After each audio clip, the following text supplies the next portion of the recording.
2024-2025 ke program asasi, sijil, diploma dan ijazah sarjana muda melalui UPU online akan dibuka bermula pada hari ini hingga 29 Mac ini bagi permohonan fasa pertama dan dari 29 April hingga 9 Jun depan bagi fasa kedua. Kementerian Pendidikan Tinggi KPT dalam satu kenyataannya menyebut bahawa permohonan dibuka bagi kemasukan ke 20 universiti awam, 36 politeknik, 105 kolej komuniti dan 4 institusi kemahiran tinggi awam. Satu kajian oleh Persatuan Pendidikan Diversity AOD mendapati bahawa 67% rakyat di negara ini bersetuju dengan pelaksanaan semula program latihan khidmat negara PLKN 3.0. Ia berdasarkan tinjauan awam terhadap 2,633 responden, majoriti sekurang-kurangnya 50% daripada semua demografi yang dianalisis termasuk bangsa, jantina, umur dan wilayah bersetuju dengan pelaksanaan semula PLKN. Pengarah Eksekutif AOD Jason Wee berkata kajian tersebut mendapati bahawa 2/3 daripada responden bersetuju dengan pelaksanaan semula PLKN dan hanya 1 daripada 10 atau 11% yang tidak bersetuju. Universiti Teknologi Petronas atau UTP dan Sapura Energi Berat mengukuhkan lagi perkongsian mereka yang telah lama terjalin dengan pemeteraian Memorandum Kerjasama MOC yang menekankan dedikasi kedua-dua buah institusi dalam memupuk kerjasama akademik industri. UTP dalam satu kenyataannya memaklumkan bahawa selain meningkatkan pengalaman pendidikan keseluruhan untuk pelajar, MOC juga akan merangkumi bidang utama seperti program-program akademik, penyelidikan dan mobiliti.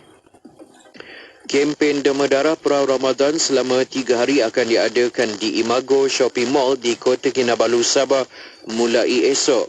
Pengerusi kempen Abdul Kadir Damsal berkata kempen tersebut menyasarkan pengumpulan 350 pain darah untuk diagihkan ke hospital-hospital di negeri Sabah iaitu Hospital Queen Elizabeth II, Hospital Wanita dan Kanak-Kanak Sabah Likas dan Hospital Kudat. Menurutnya lagi kempen itu diketuai oleh alumni Maktab Rendah Sains Mara Ansara dan Maktab Rendah Sains Mara MRSM Cawangan Sabah dengan kerjasama agensi-agensi kerajaan dan beberapa pertubuhan badan bukan kerajaan NGO. Sekian sahaja berita IKIM FM untuk edisi 10 pagi ini. Assalamualaikum warahmatullahi wabarakatuh dan teruskan kesetiaan anda bersama IKIM FM, inspirasi utama anda. Laporan berita tadi dari sumber bernama Siren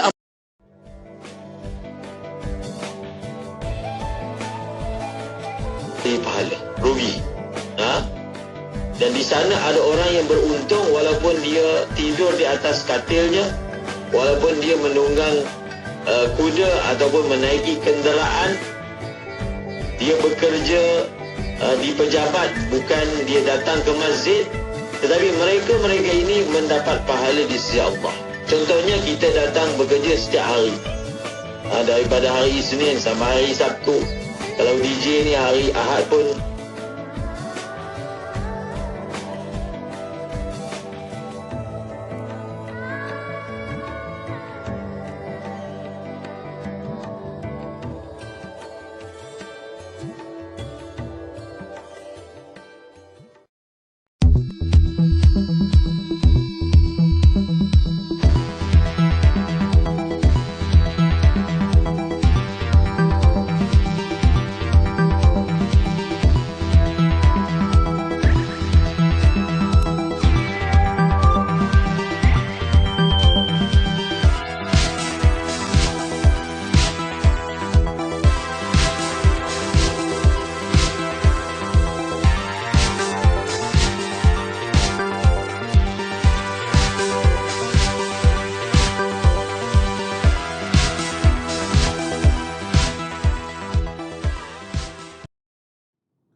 sentimeter itu mengandungi 4 muka surat bertulisan Jawi dalam bentuk tulisan cap batu. Percetakannya dilakukan oleh Perak Pioneer Press, Taiping Perak dan diterbitkan seminggu sekali pada setiap hari Khamis. Tujuan utama penerbitannya adalah untuk menyebarkan pandangan mengenai perkembangan bahasa, pelajaran dan adat Melayu. Penerbitan akhbar ini terhenti pada tahun 1897 oleh kerana tiada pengarang yang aktif, masalah kewangan dan persaingan dengan akhbar-akhbar Melayu Jawi yang lain. Meskipun diterbitkan selama setahun, tetapi peranan akhbar jajahan Melayu ini dalam perkembangan bahasa Melayu dan penyebaran pengetahuan khususnya adat-adat Melayu amatlah besar. Petikan fakta ini disediakan oleh Seksyen Dokumentasi dan Penerbitan Arkib Negara Malaysia.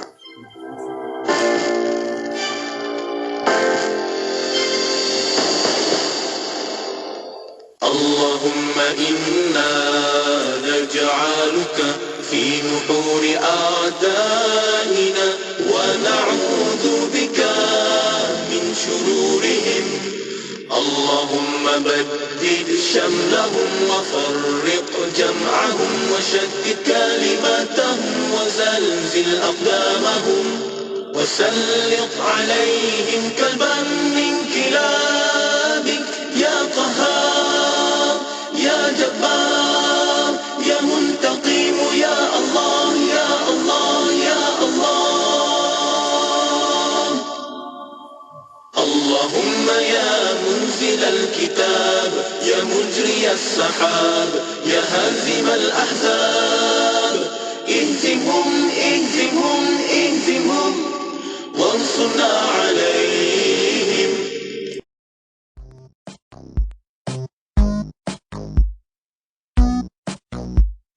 Yang tu masa tu pada Nabi SAW. Dia nak jumpa Nabi pun takut juga. Macam kita jumpa satu orang syekh besar, nak cakap macam mana? Jadi dia pun beradab. Dia tanya soalan pun dia tak turut sejamnya tu. Dia tanya, boleh Allah tak malu? Mana Allah tak pernah meninggal perkara ni?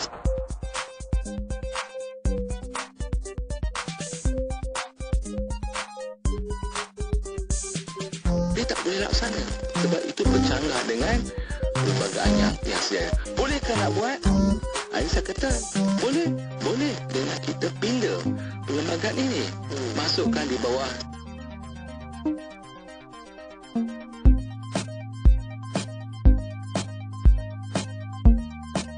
Pun tengok dalam handphone saya ni. Rasa macam tak ada nasyid. Satu dua lagu. Itu belum ada yang belum download lagi, yang buat minggu lepas ni. Ada lagi. Sebab semua kebanyakan lagu bila mereka minta tu baru je tahu. Dan satu lagi saya nak ni sikit. Tadi bila daripada nasyid jugalah. Betul.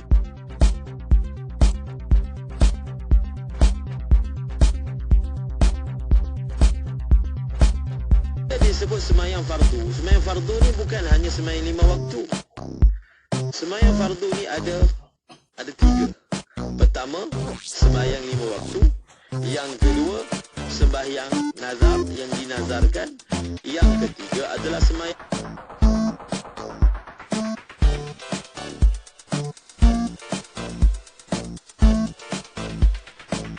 Di situ dia terujuk kepada Allah Ta'ala.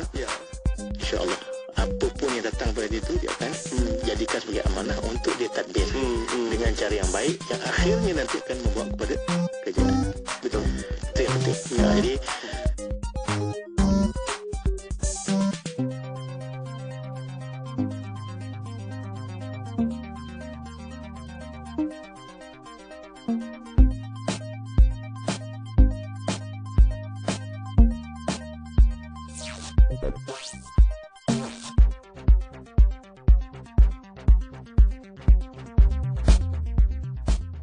Inspirasi ilmu. IKIM FM, inspirasi utama anda. IKIM FM, inspirasi utama anda. Assalamualaikum warahmatullahi wabarakatuh. Selamat pagi. Syukur kita kembali bersama untuk pertemuan di Inspirasi Ilmu. Saya Syafiq Saleh kembali teman-temankan anda. Okey, untuk edisi hari ini, hari Khamis pagi bersamaan 29 Februari 2024, 19 Syaban 1445 Hijriah. Apa khabar untuk anda hari ini? Semoga semuanya baik-baik, tenang-tenang saja, dan kita harapkan apa yang kita lakukan, bekerja, bertugas, mahupun kita yang berada dekat rumah sekalipun, dekat dalam kenderaan ke, ataupun di mana saja kita berada, jom sama-sama kita nak tambah-tambah nilaikan lagi hidup kita ini dengan doanya, usahanya, tawakalnya, dan juga takwa kepada Allah Subhanahu Wa Taala. Semoga Allah permudahkan urusan kita hari ini dan berikan kesihatan yang baik untuk kita nak laksanakan ibadah, itu yang utama, dan nak buat kerja dengan penuh niat kerana Allah Subhanahu Wa Taala. Amin amin. Okay. Terima kasih tim Inspirasi Pagi yang dah bersama-sama temankan dengan pengisiannya tadi. Nak teruskan selepas ni ada rancangan Tahsinul Ibadah bersama-sama dengan Ustaz Ahmad Lutfi Muharram. Jadi anda boleh tonton di Facebook, di YouTube Live kejap lagi. Dan juga hari ini kita nak buka sesi soal jawab. Jadi jom boleh hantarkan soalannya sekarang. Kalau ada teringat, ada rasa nak sama-sama bincang-bincangkan, jom kita boleh hantarkan soalan dan pertanyaan anda menerusi rancangan Tahsinul Ibadah. Terus saja ke WhatsApp konti kita, dan pun kita aktifkan sekarang. Taliannya 011-29-004-004. Juga kejap lagi waktu live tu boleh letakkan soalan pertanyaan anda di bahagian ruangan komen di Facebook Live IKIM FM, insyaAllah. Okay? Sekarang kita boleh berdahulu bersama dengan UNIC, Omar Abraham, dan juga Anakid Voice, lagunya The Way of Life. Kekal IKIM FM. You can say all you want, but I won't give in. You can call me what you want.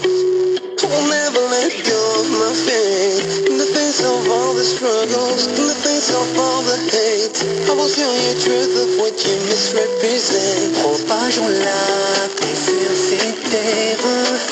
Entre nous il n'y a pas de frontières. Et si tu ressens de la haine, alors suis-moi, viens, je t'emmène. Why can't we all be as one? Let's stand together, everyone. Let's celebrate our difference, respect and love for all. Let them see the beauty of our way of life. Malgré nos différences, nous sommes tous frères, loin de nos divergences. Ensemble en prière, mon frère, issus d'une seule famille, c'est Dieu qui nous rassemble. On est tous descendants des d'Adam. Sibar Islam seluruh dunia, semai kasih cinta sejahtera. Luas ilmu Tuhan hamparkan, bukalah hati dan terimalah pandangan. Why can't we all be as one? Let's stand together, everyone. Meraihkan perbezaan, memandang sayang semuanya, bagi keindahan cara hidup kita.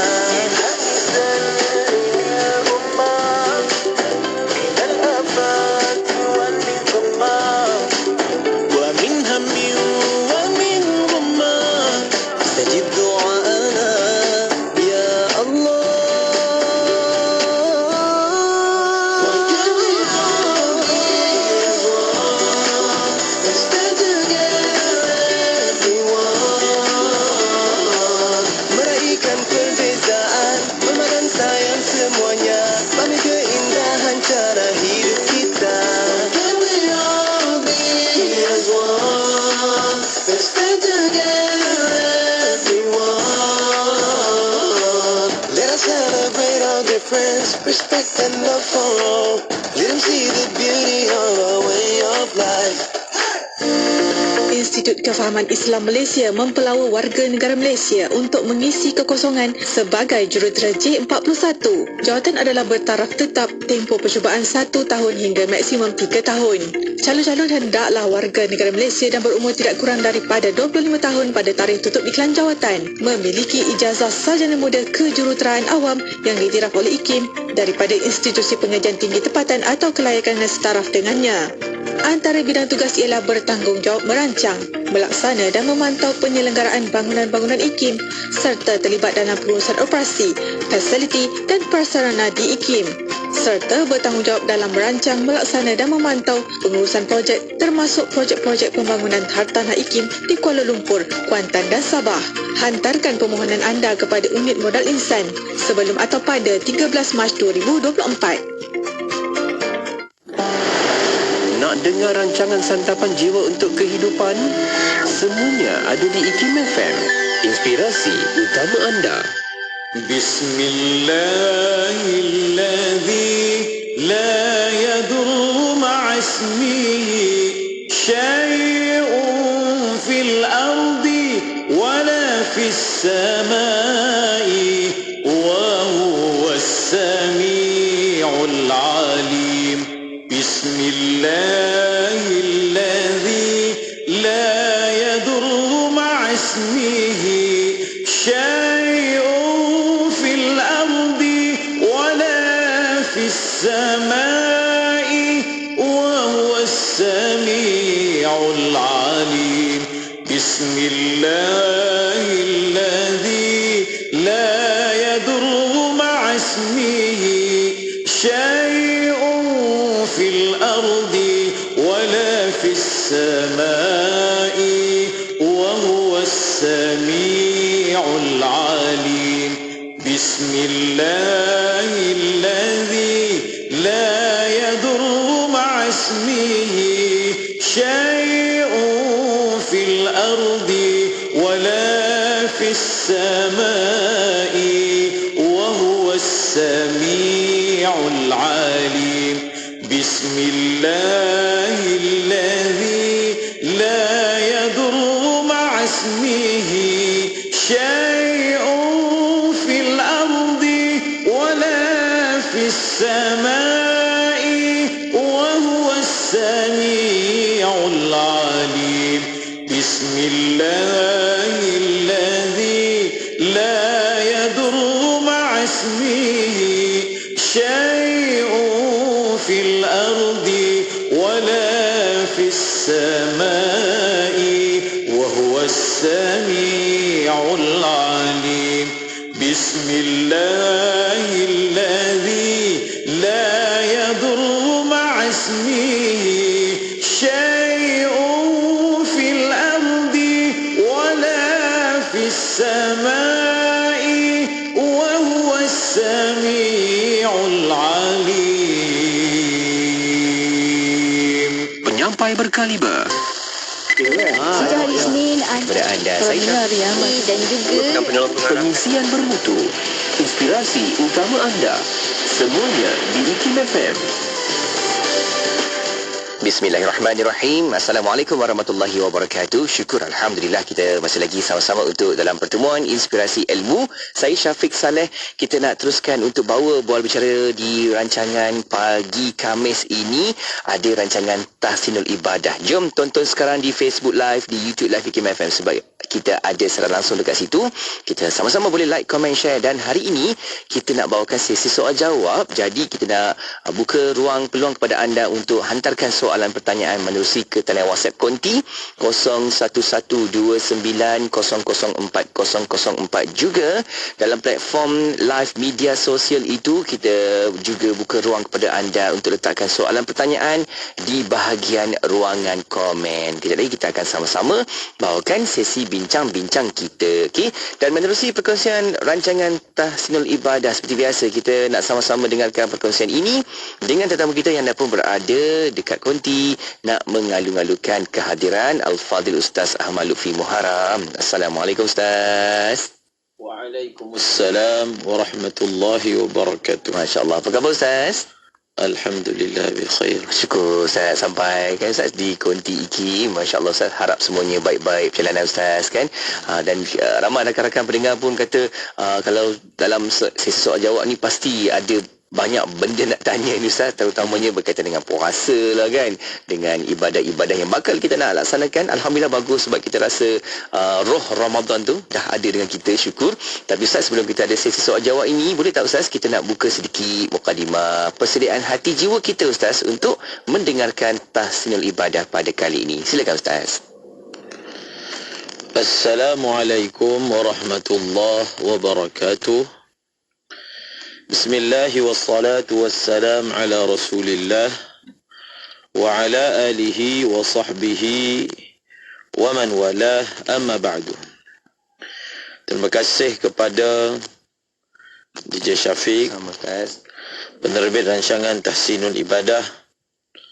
Semoga Allah Subhanahu wa taala memurahkan rezekinya, memudahkan segala urusannya. Kemudian sidang pendengar IKIM yang dikasihi sekalian. Setiap sesuatu itu ada sebabnya. Itu adalah merupakan kehendak daripada Allah Subhanahu wa taala, iaitu dia telah menyusun atur sabab dan musabab. Sebab bagi sesuatu, natijah begitu dan begini. Satu perkara yang ingin saya sentuh pada pagi ini, iaitu berkaitan dengan sebab seseorang itu tersekat rezekinya, seperti tidak lancar. Kita selalu mengaitkan rezeki itu, kekurangannya, kesempitannya dengan sebab-sebab bersifat lahiriah. Sebenarnya di samping ada sebab-sebab lahiriah, terdapat juga sebab-sebab yang bersifat sebagai batiniah. Iaitu apa? Iaitu melakukan dosa. Nabi SAW telah bersabda, lebih kurang lafaznya, innal abda la yuhramur rizqa bidhanbin yusibuhu. Sesungguhnya seorang hamba itu termahrum, tertidak daripada mendapat sesuatu rezeki disebabkan dosa yang dia buat. Kalau berlaku masalah dalam kehidupan kita dari segi rezeki, mungkin dalam perniagaan, mungkin dalam pekerjaan, mungkin dalam perbelanjaan, di samping kita menyusun balik asbab-asbab zahiriah kita, perkara yang kita kena lihat juga adalah berkaitan hubungan kita dengan Allah. Apa dosa yang kita buat dan kita masih melakukannya? Apa dosa yang kita buat yang kita belum bertaubat dengannya? Mulakan dengan bertaubat kepada Allah, mulakan dengan beristighfar kepada Allah. Kita akan dapat bagaimana rezeki yang dilihat seperti tersekat-sekat, tidak lancar, akan berjalan dan mengalir dengan lancar. Nabi SAW janji, kalau seseorang itu menjadikan beristighfar itu kelaziman dia, kebiasaan dia, antaranya Allah akan mengurniakan kepada dia rezeki daripada sumber yang dia tak sangka-sangka. Ada masalah dalam perniagaan, banyakkan istighfar. Ada masalah dalam perbelanjaan, banyakkan istighfar. Ada masalah dalam rumah tangga, banyakkan istighfar. Ada masalah hubungan suami isteri, beristighfar. Istighfar dan istighfar, insya-Allah itulah ubat yang terbaik yang kita gunakan, yang kita sebut sebagai ubat. Dari sudut kerohanian, kita akan dapati bagaimana kehidupan kita lebih jernih, kehidupan kita lebih lancar, dan mungkin yang kita dapat itu tak banyak, tetapi kita akan merasai kelazatan keberkahannya. InsyaAllah. InsyaAllah itu dia kan Ustaz. Harapnya apa yang kita dapat hari ini, rezeki yang sentiasa diberkati oleh Allah dan juga dilimpahkan rezeki yang sebanyaknya kan. Sebabnya kita menjaga amalan-amalan kita dengan sebaik mungkin. Dalaman kita, luaran kita, semua kerana Allah Subhanahu Wa Taala. Baik Ustaz, terima kasih Ustaz atas perkongsian awal kita itu. Dan jom kita nak buka untuk sesi bual bicara kita dalam pertemuan kali ini untuk dalam sesi soal jawab. Okey, jom kita nak sama-sama untuk tinjau-tinjau dekat Facebook, dekat WhatsApp konti. Ada sahabat kita hantarkan soalan Ustaz. Okey, yang soalan pertama ni berkaitan dengan solat tarawih. Okey. Ustaz, kita selalu dengar solat tarawih ni 8 rakaat, 20 rakaat. Adakah menjadi kesalahan jika saya solat tarawih di antara 8 dan 20 rakaat? Contohnya 12 atau 14 rakaat. Apa hukumnya Ustaz? Amalan di bulan Ramadan ni, amalan utama dia, pada waktu siang kita puasa, pada waktu malam kita sembahyang tarawih. Puasa pada waktu siang hukumnya wajib, sembahyang tarawih pada waktu malam hukumnya sunat. Dan bila disebut hukumnya sunat, kalau seseorang itu dia tidak buat pun tidaklah berdosa, tetapi rugilah. Salahnya dari segi apa? Salahnya dari segi rugi, tidaklah salahnya dari segi berdosa. Kemudian sembahyang tarawih pula, berapakah bilangan rakaatnya? Bilangan rakaat sembahyang tarawih 20 rakaat. Dalam mazhab Syafi'i 20 rakaat, dalam mazhab Hanafi 20 rakaat, dalam mazhab Imam Ahmad bin Hanbal 20 rakaat, dalam mazhab Imam Malik 20 rakaat. Maka jumlahnya 20 rakaat. Cuma sembahyang tarawih ni dia tak samalah macam sembahyang Zuhur. Kalau satu orang dia sembahyang Zuhur 3 rakaat, tak sah. Dia sembahyang 2 rakaat, tak sah. Sembahyang tarawih kalau dia sembahyang tak cukup 20, sah sembahyang dia. Tetapi dia akan kurang daripada segi pahalanya. Maka jawapan dia, dia salah dari segi kurang pahala. Daripada segi kurang pahalanya. Sama ada dia sembahyang 8 ke, dia sembahyang 10 ke, dia sembahyang 14 ke, selagi tak cukup 20, maknanya dia sembahyang kurang daripada bilangan yang telah ditetapkan. Dan sebahagian ulama berpandangan kalau seseorang itu dia sembahyang tarawih kurang daripada 20, maka sembahyang dia itu tidak jadi tarawih. Sebahagianlah. Tapi kita mengeluarkan jawapan pandangan yang satu lagi, iaitu kalau dia sembahyang kurang daripada 20, maknanya dia sembahyang itu kurang dari segi pahalanya. Dia masih lagi dapat pahala sembahyang tarawih, tetapi sudah barang tentulah tidak sama dengan orang yang mengerjakan sebanyak 20 rakaat. Okey, Ustaz jelas, alhamdulillah. Dan kita teruskan lagi untuk soalan berikutnya.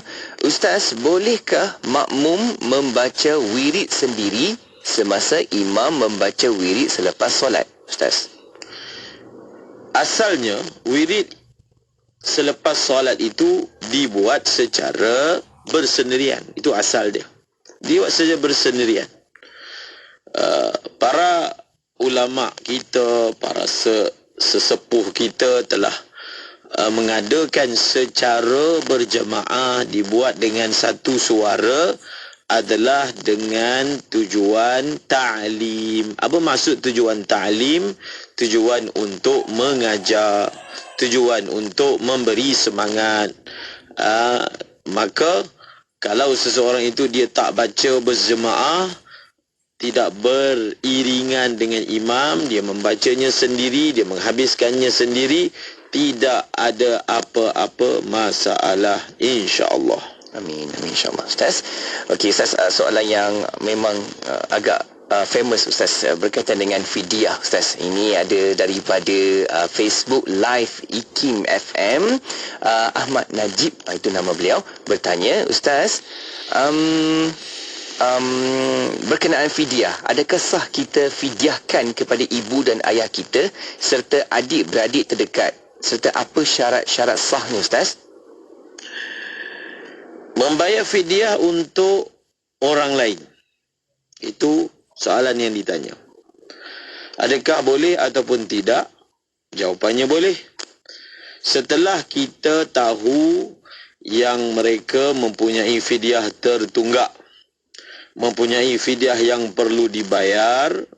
Kemudian kita mendapat izin daripada mereka-mereka yang telah disebutkan tadi, sekiranya mereka masih hidup, maka kita sah membayar bagi pihak mereka.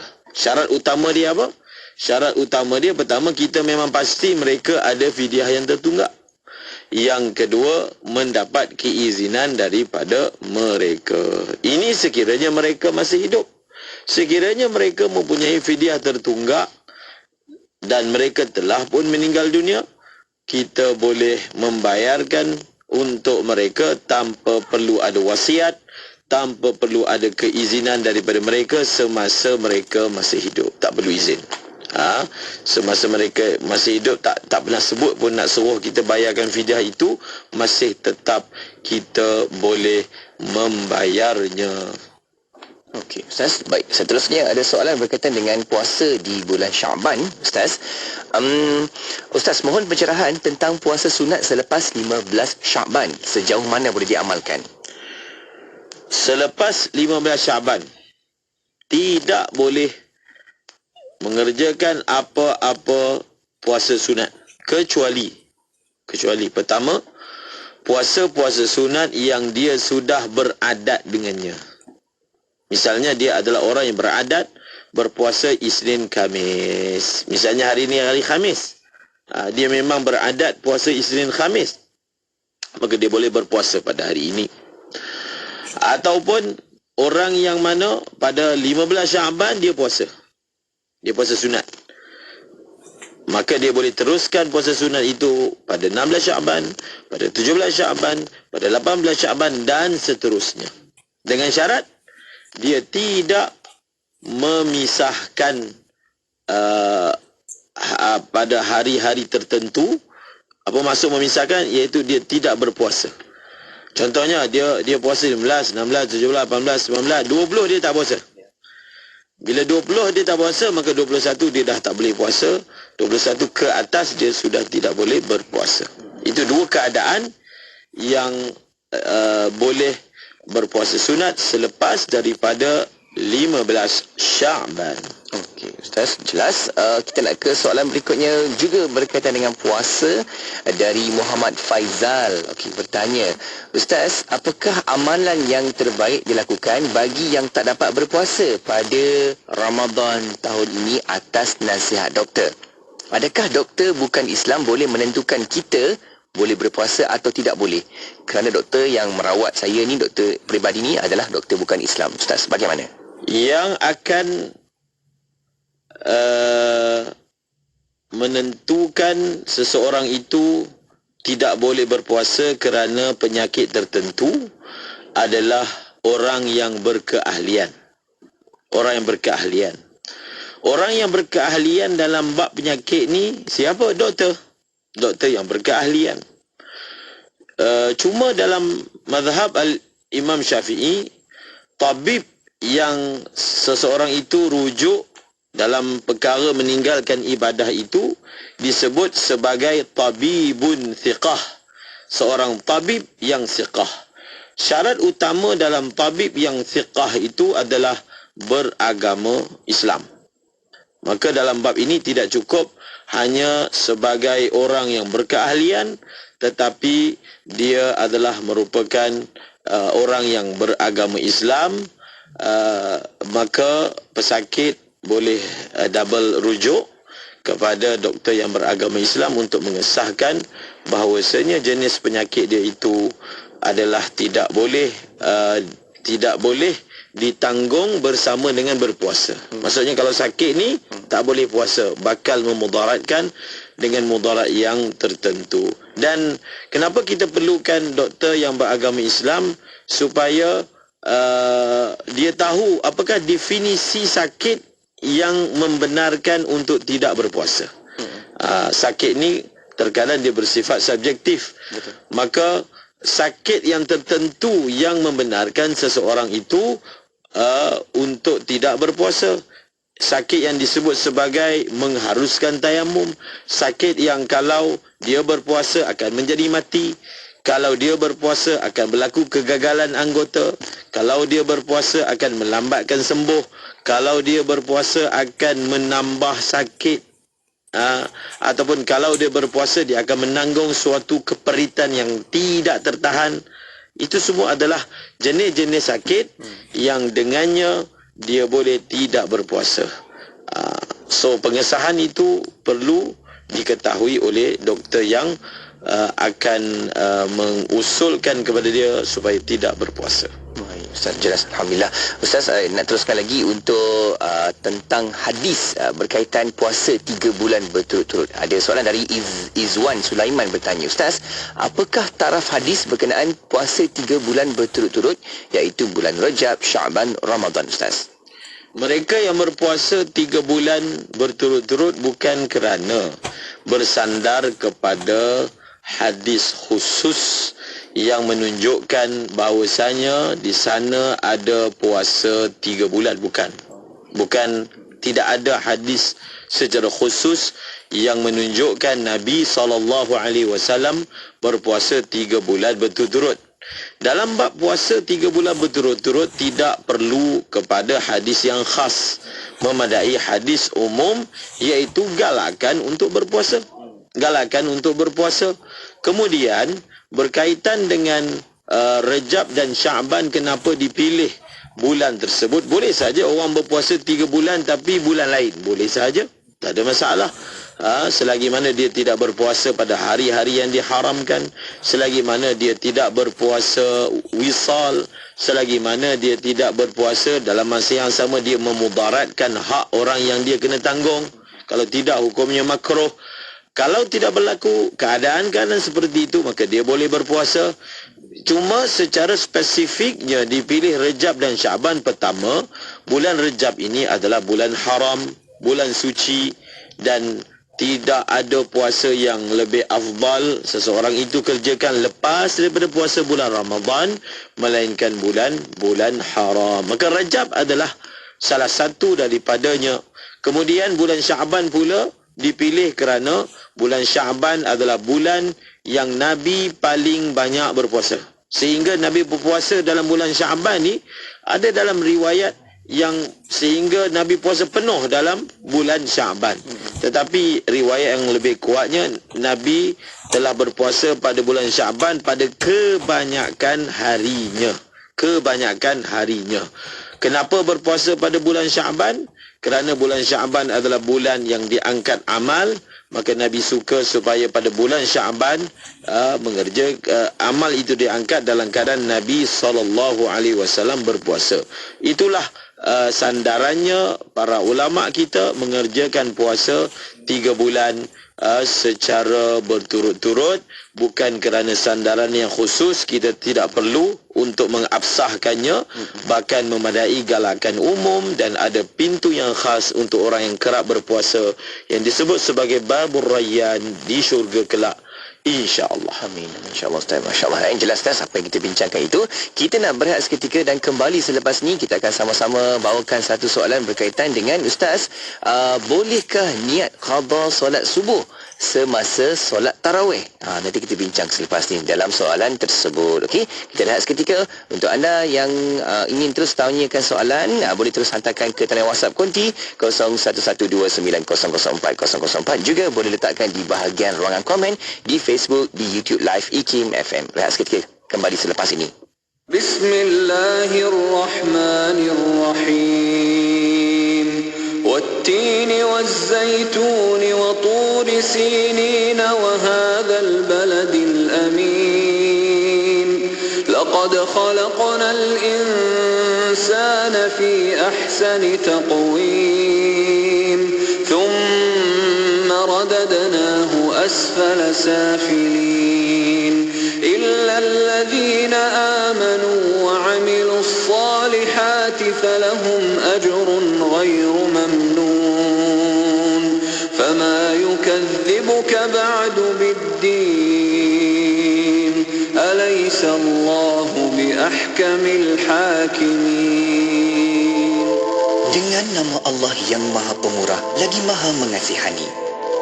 Demi buah tin dan zaitun dan gunung Tursina serta negeri Mekah yang aman ini, sesungguhnya kami telah menciptakan manusia dalam bentuk yang sebaik-baiknya dan berkelengkapan sesuai dengan keadaannya. Kemudian jika ia panjang umur sehingga tua atau menyalahgunakan kelengkapan itu, kami kembalikan dia ke serendah-rendah peringkat orang-orang yang rendah, kecuali orang-orang yang beriman dan beramal soleh. Maka mereka beroleh pahala yang tidak putus-putus. Jika demikian kekuasaanku, maka apa pula yang menjadikan engkau seorang pendusta, berkata tidak benar mengenai hari pembalasan sesudah ternyata dalil-dalil yang membuktikan kekuasaanku mengadakan hari pembalasan itu? Bukankah Allah yang demikian kekuasaannya seadil-adil hakim? Surah At-Tin ayat 1 hingga 8. Daripada Ibnu Umar radhiyallahu anhu, katanya Rasulullah sallallahu alaihi wasallam bersabda, "Bu'ithtu baina yaday as-sa'ah bis-sayf hatta yu'badallahu ta'ala wahdahu la syarika lah wa ja'ala rizqi tahta dhilli rumhi wa ju'ila adh-dhullu was-sagharu ala man khalafa amri." Maksudnya, aku diutuskan antara kiamat dengan pedang sehingga diabdikan kepada Allah Ta'ala sahaja tanpa sekutu dengan yang lain, dan dijadikan rezekiku di bawah bayangan tombakku, dan dijadikan kehinaan dan kerendahan siapa yang menyalahi urusanku. Wadah ilmu sepanjang hari, berkongsi santapan sanubari. Pastinya hanya di IKIM FM, inspirasi utama anda. IKIM, inspirasi utama anda. Saya Syafiq Saleh masih lagi temankan di rancangan Tahsinul Ibadah. Jom tonton sekarang di Facebook Live, di YouTube dan IKIM FM, sebab kita ada siaran langsung dekat situ. Boleh sama-sama berinteraksi dan kita nak bawakan perkongsian ini dengan sesi soal jawab bersama-sama dengan Ustaz Ahmad Lutfi Muharram. Okey, kita nak sambung lagi sesi soal jawab kita. Sebelum berehat tadi ada satu soalan berkaitan dengan soalan ini. Ustaz, bolehkah niat qada solat subuh semasa solat tarawih? Ustaz, bagaimana Ustaz? Silakan. Waalaikumsalam warahmatullahi wabarakatuh. Bolehkah niat qada solat subuh semasa solat tarawih? Maknanya gabungkan antara semayang sunat tarawih dengan semayang sunat subuh. Solat subuh. Solat subuh. Jawapannya tak boleh. Tak boleh. Solat tarawih ini disebut sebagai sunat maqsudah. Sunat maqsudah kaedahnya tak boleh digabungkan dengan semayang fardu. Walaupun semayang itu qada, dihukumnya adalah fardu, tidak boleh digabungkan. Jadi apa yang perlu dilakukan, sepatutnya seseorang itu dia utamakanlah semayang qada. Dia semayang qada. Dia nak semayang qada tu berjemaah ke? Dia nak semayang qada tu bersendirian ke? Contohnya orang semayang tarawih, dia niat semayang qada. Tak ada masalah. Dia terkadang seseorang itu mungkinlah dia bertanya soalan seperti ini kerana dia rasa ralat tak semayang tarawih bila tibanya Ramadan. Selalu kita sebutkan di rancangan ini, tidak perlu rasa ralat kerana kita tak semayang sunat. Yang kita perlu rasa ralat, kita belum habis lagi qada. Tak apa, kita pulun bagi habis qada. Sama ada waktu orang semayang tarawih, kita semayang bersendirian qada. Mungkin kalau kita semayang bersendirian, lebih daripada 20 rakaat kita boleh buat. Kalau 20 rakaat, kita ada 10 semayang subuh. Tapi tarawih ni orang baca panjang. Kalau kita semayang bersendirian, mungkin kita boleh buat 20 semayang subuh yang kita tertinggal. Gunakan masa itu untuk semayang sembahyang qada. Ambil mood Ramadan. Mood Ramadan ni mood orang rajin semayang. gunakan pulun sungguh-sungguh untuk habiskan puasa, untuk habiskan sembahyang qada kita, insya-Allah. Baik Ustaz, soalan berikutnya dari WhatsApp Konti ada yang sampaikan soalan di sini. Ustaz, saya ada tunggakan puasa untuk tahun 2021 dan 2022 kerana menyusukan anak dan tidak sempat menggantikannya. Saya juga tahun ini sedang hamil. Jika saya bayar fidyah untuk tahun-tahun lepas pada tahun ini dan masih tak mampu ganti sebelum Ramadan tahun depan, bagaimana kiraannya untuk pembayaran? Silakan Ustaz. Seseorang dia menyusukan anak dan dia tak dapat berpuasa. Kita dah belajar sebelum ini, kalau satu orang yang kalau dia berpuasa dalam keadaan dia menyusukan anak, boleh memudaratkan dia ataupun boleh memudaratkan dia dan boleh memudaratkan anak dia, dan dia tidak berpuasa, maka kalau boleh memudaratkan dia dan anak dia, yang itu tidak ada fidyah. Yang ada fidyah di sini adalah fidyah kerana melambatkan qada. Bukan fidyah kerana menyusukan, tetapi fidyah kerana melambatkan qada. Dia menyusukan anak dalam bulan Ramadan. Luar Ramadan, mengapakah dia tidak qada? Dia tidak qada kerana masih menyusukan anak. Adakah kalau dia berpuasa dalam keadaan menyusukan anak memang akan mendatangkan mudarat yang ketara ataupun mudarat yang biasa-biasa sahaja? Ini semua perlu kepada nasihat ahli kesihatan. Misalnya lah kita kata memang mudarat yang ketara kepada anak dia, kepada diri dia dan anak dia. Kalau mudarat kepada anak dia sahaja, maka dia perlu untuk membayar fidyah sekali. Jadi berapakah yang dia kena bayar? Dia kena bayar mengikut jumlah hari yang ditinggalkan. Dia begini, saya nak sebut, dia agak terperinci sedikit.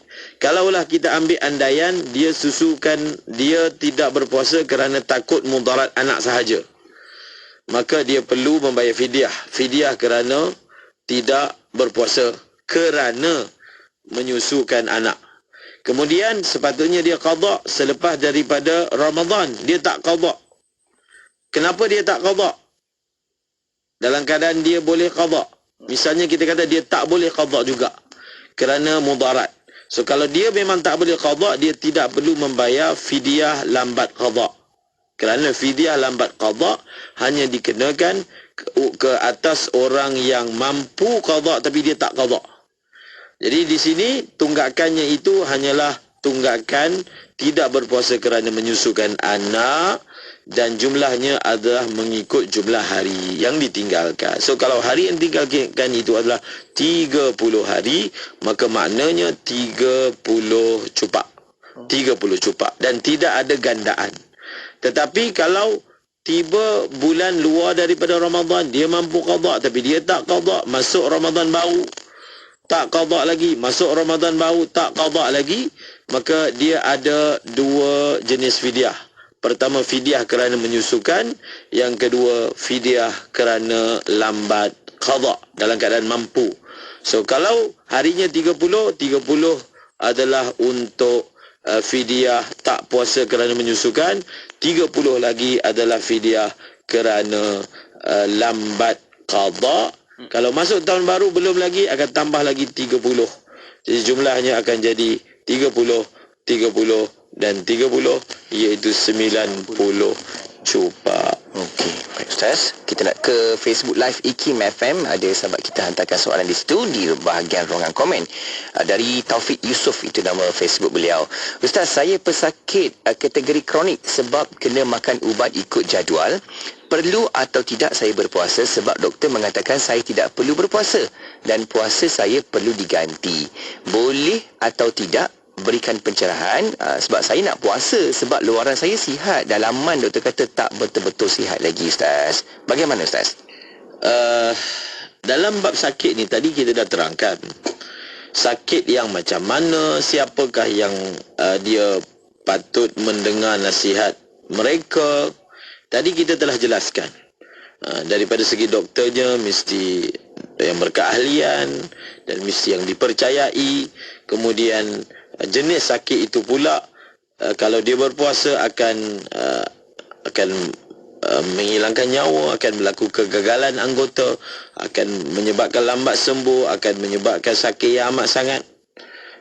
Jadi kalau perkara itu jelas kepada doktor yang menasihatkan, dan memang ya, kalau dia tak ambil ubat, maka akan berlaku perkara-perkara yang disebutkan tadi, maka dia tak wajib berpuasa.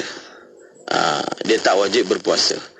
Sebab kadang-kadang definisi sakit itu kalau tidak difahami oleh sebahagian ahli kesihatan, maka dia terus mengusulkan pesakit ini tak payah puasa.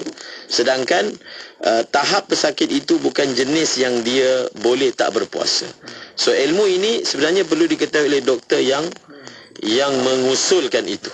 Kalau doktor itu memang faham perkara ini dan dia tetap mengatakan pesakit ini tidak perlu berpuasa, maka barulah kita ikuti.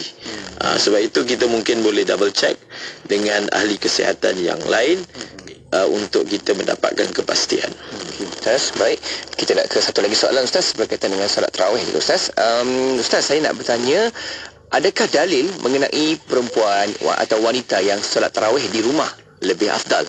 Apakah hukum orang yang berpuasa tapi tidak mampu untuk melakukan solat fardu Ustaz? Bagaimana itu Ustaz? Silakan. Asalnya perempuan ni solat dia ni secara umum yang terbaik adalah di rumah dia. Tempat yang terbaik untuk suatu orang perempuan semayang adalah di rumahnya. Itu memang jelas daripada hadis Nabi SAW. Cuma Nabi SAW larang kaum lelaki, para suami daripada menghalang kaum wanita mereka untuk datang ke masjid. Nabi halang daripada melarangnya. Apatah lagi zaman sekarang ni kita larang isteri kita pergi masjid, tapi dia pergi tempat yang lain daripada masjid, kita tak larang pula. Jadi biar je lah. Kalau ada perempuan bersemangat untuk datang ke masjid, kita biarkan. Apatah lagi tujuan kaum wanita datang ke masjid lebih daripada hanya untuk sembahyang, kerana di samping itu ada juga majlis-majlis agama. Apatah lagi kalau majlis itu bersifat fardu ain, pada ketika itu suami kalau dia tak mampu ajar isteri dia wajib membenarkan isterinya untuk menghadiri majlis dan kelas-kelas fardu ain dengan syarat menjaga diri daripada perhiasan, daripada pergaulan yang tak dibenarkan, ataupun dengan ringkasnya mengelakkan daripada fitnah. So kalaulah dikatakan bahawasanya semayang fardu pun afdalnya semayang di rumah, sudah tentulah semayang tarawih pun begitu juga. Cuma semayang di masjid itu akan jadi lebih afdal sekiranya di masjid itu ada nilai-nilai tambah.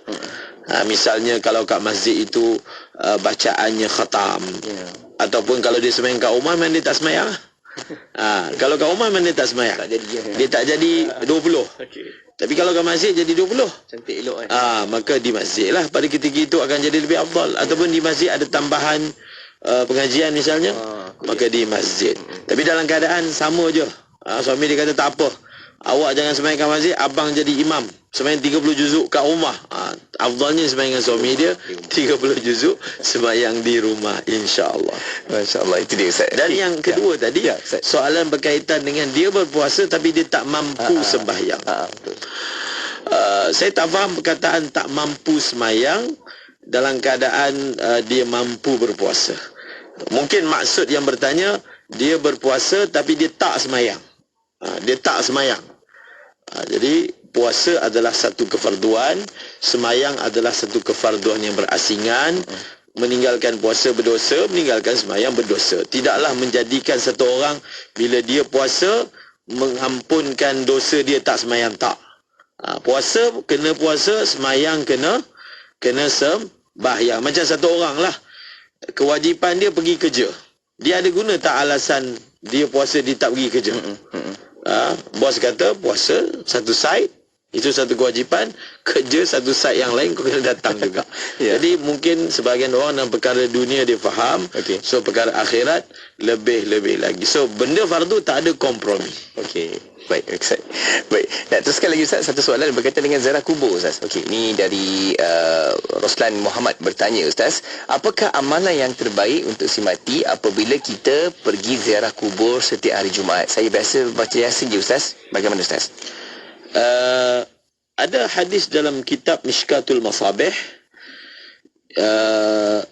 yang menyebut man zara qabra walidayhi yaumal Jumaah, siapa yang menziarahi kubur kedua orang tuanya pada hari Jumaat, maka Allah akan mengampunkan dosa dia. Sebab itu sebahagian ulama menjadikan hari Jumaat adalah hari untuk menziarahi kubur, khususnya ibu bapa, kerana ada fadilat khas yang telah diriwayatkan. Kemudian apakah amal yang sepatutnya saya buat ketika menziarahi kubur? Amalan itu tak ada beza. Hari Jumaat ke kita ziarah, hari luar Jumaat ke, sama sahaja. Apakah amalan yang disunatkan waktu kita menziarahi kubur? Pertama, kita bagi salam. Assalamualaikum ahlad diyari minal mu'minin wal muslimin wa inna insyaallah bikum lahiqun antum salafuna wa nahnu bil athar. Kemudian ringkasnya kita baca ayat kursi, kemudian kita baca akhir daripada surah Baqarah, lillahi ma fis samawati wa ma fil ard. Kita baca amanar rasul sehinggalah akhir ayat. Kemudian itu yang paling ringkas. Tambah lagi, iaitu kita membaca Al-Quran. Kita nak baca apa? Kita baca selain daripada ayat yang saya bacakan tadi. Kita baca surah Yasin berdasarkan hadis Nabi SAW. Iqra'u ala mautakum Yasin. Hendaklah kamu membaca kepada si mati kamu surah Yasin. Imam Syafi'i mengatakan, kalaulah orang yang datang menziarahi kubur itu dia membaca seluruh Al-Quran